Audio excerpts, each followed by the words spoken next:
बात कर लेते हैं उस अभियान की, जिस अभियान ने पूरे देश में इस समय अपना अहम स्थान बनाया हुआ है और साथ ही साथ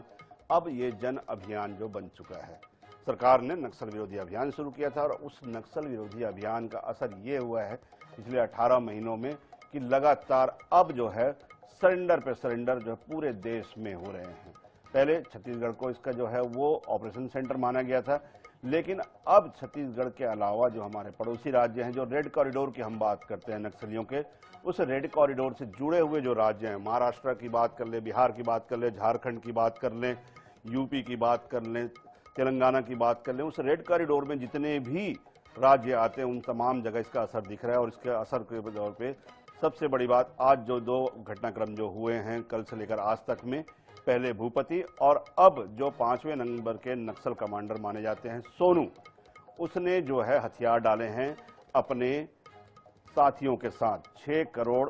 का इनाम जो है वो सोनू उर्फ भूपति के ऊपर जो है वो लगाया गया। सीएम फडणवीस के सामने उन्होंने ये हथियार गढ़चिरौली में जो है सरेंडर किया है। 54 हथियार, जिसमें 7 AK-47, 9 इंसास राइफल और जो दूसरे ऑटोमेटिक वेपन है उसके साथ में उन्होंने सरेंडर किया है। उसके साथ ही ये माना जा रहा है कि उत्तर बस्तर से, यानी सुकमा, कोंटा, जगरगुंडा जो इलाका है, वहां से अब जो है नक्सलियों का सफाया हो चुका है।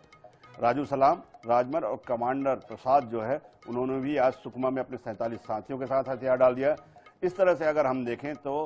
पिछले 2 दिनों में 100 से अधिक नक्सलियों ने हथियारों के साथ समर्पण किया है। अब नज़ारा आप देख सकते हैं कि 3 बसों में नक्सली आए हैं और उसके बाद कांकेर के BSF कैंप में उन्होंने सरेंडर किया है। मतलब उत्तर बस्तर, नारायणपुर, अबूझमाड़ का जो पूरा इलाका है अब नक्सलियों से खाली हो चुका है। और लेकिन ये अभी भी एक फांस जो हम कह सकते हैं वो फांस है पुअर्ती गांव का रहने वाला हिड़मा, जिसने अभी तक हथियार नहीं डाले हैं। उसके साथ में करीबन 300 लोगों के एक जो कैडर है वो वहां पर है, साथ में मौजूद है।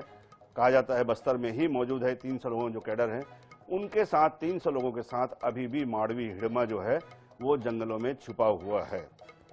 हालांकि इन तमाम बड़े नेताओं में माड़वी हिड़मा ही वो नेता है जो कि मूलतः बस्तर का रहने वाला है। लेकिन इसके अलावा तमाम जो बड़े तक अभी तक जो नेता हैं, चाहे चलपति राजू की बात कर ले, बसवा राजू की बात कर ले, भूपति की बात कर ले, ये तमाम तेलंगाना कमेटी के सदस्य रहे हैं और कहीं ना कहीं ये जो है एक तरह से माइग्रेट होकर छत्तीसगढ़ में आए हैं ऑपरेशन चलाने के लिए। लेकिन अगर हम सबसे बड़े लीडर जो बस्तर में हैं वहाँ उसकी बात करें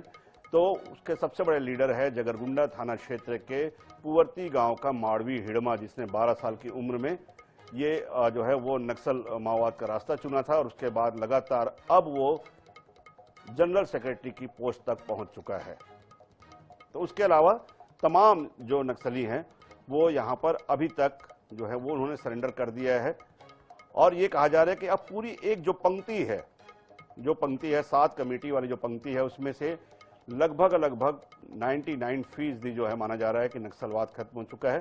केवल और केवल हिड़मा को और उसके साथ में उसके साथियों को छोड़कर, जिनकी संख्या करीबन 300 कही जा रही है।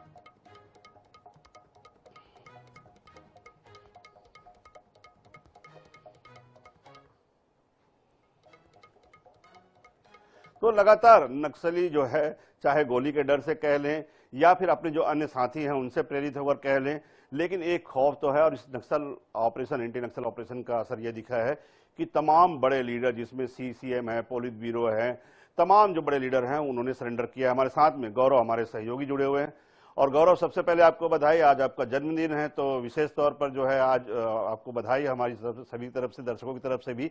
गौरव, जिस तरह से एक जो हम कहते हैं कि तमाम जो पंक्तियां हैं, अगर 7 कमेटियों में हम अलग अलग बांटे, पोलित ब्यूरो से लेकर CCM से लेकर CCS से लेकर और वहां से लेकर आखिर में PLGA तक, अगर हम देखें इन 7 कमेटियों को लेकर, तो तमाम जो बड़े नेता है, चाहे भास्कर राव, नरसिम्हाचलन, इसके अलावा जो है वो बसव राजू, ये तमाम जो बड़े नेता है, मंजू है जिसको कहा जाता है कि गुरसव सैनी की जो पत्नी है मंजू मालती, तमाम जो लोग हैं इन्होंने अब तक सरेंडर कर चुका है। लेकिन सबसे बड़ी बात, जो कोसा और माड़वी हिड़मा, 2 ऐसे फांस है। माड़वी हिड़मा के बारे में हम सभी जानते हैं कि पिछले 3 दशकों से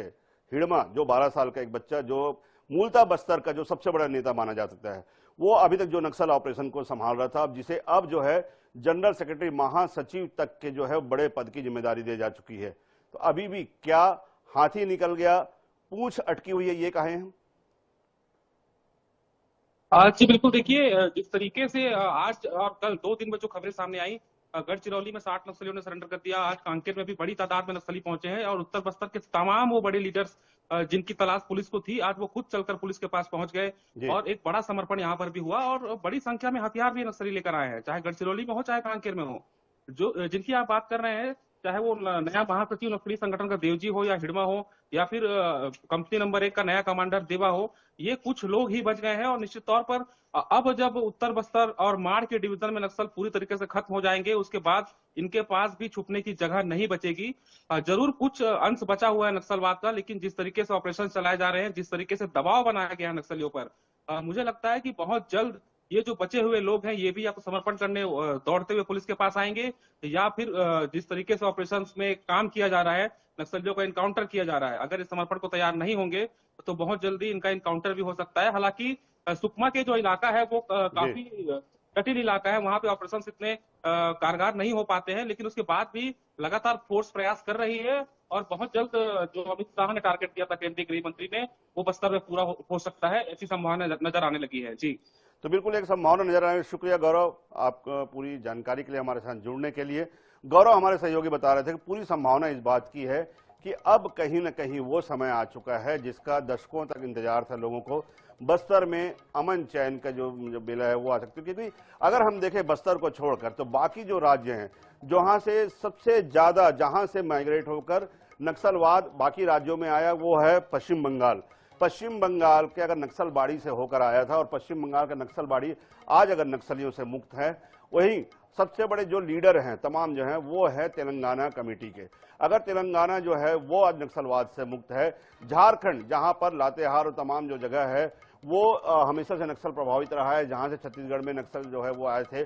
अगर वो शांत है, ये तमाम एरिया अगर शांत है और केवल बस्तर अगर मान लो अशांत काबू बना हुआ था, ऑपरेशन सेंटर बना हुआ था, और बस्तर में जिस तरह से नक्सलियों का सफाया हुआ है, तो निश्चित तौर पे ये आप उम्मीद जता सकते हैं कि आने वाले समय में